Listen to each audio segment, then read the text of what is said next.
More than 100 people rode their motorcycles to Niagara-on-the-Lake today for the Residential School Children's Ride for Justice. It's a fundraising event that began last year after the discovery of hundreds of unmarked graves across Canada at former residential school sites. Manisa Danabalan has the latest.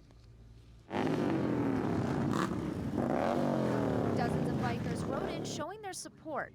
Some were new and others returning.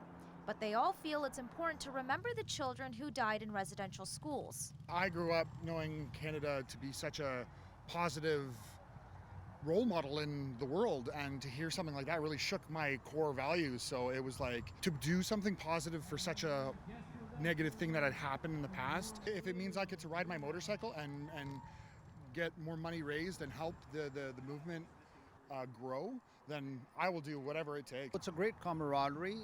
Riding together with everyone symbolizes the coming together of human race. We're all from different backgrounds and ethnicities, and for us to come together on a uniform platform on one day for a common message, I think speaks volumes of the underlying ties that we have within the human race. Riders left from Hamilton, Cambridge, and St. Catharines, and they rode all the way to the Niagara Regional Native Centre in Niagara-on-the-Lake. Last year, they held 2 rides and collected around $13,000.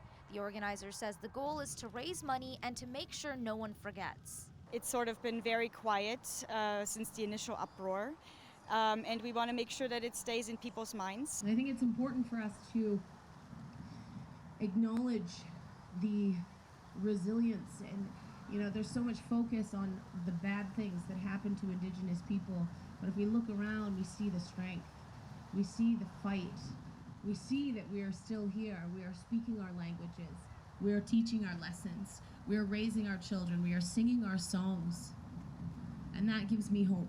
The funds will go to the Niagara Regional Native Centre and the Indian Residential School Survivors Society. So we have a registration fee. It's $30 per rider, $20 for a passenger. That gets pooled in with donations received from people who don't ride or people who want to give us some extra funds. We also have a raffle table. I grew up in the friendship centers, and having things like this, it really does make a difference. When I say every penny makes a difference, it truly does to our organization. And for the participants, they can't wait to come back again. It was great. We had a lot of people wave, a lot of people honking at us, a great show of support. Felt really good. We're going to do this again on an annual basis. When everybody comes together to ride together, it's just, it's very powerful. The Indian Residential School Survivors Society has a 24-hour crisis line for survivors and those suffering from generational trauma. Back to you.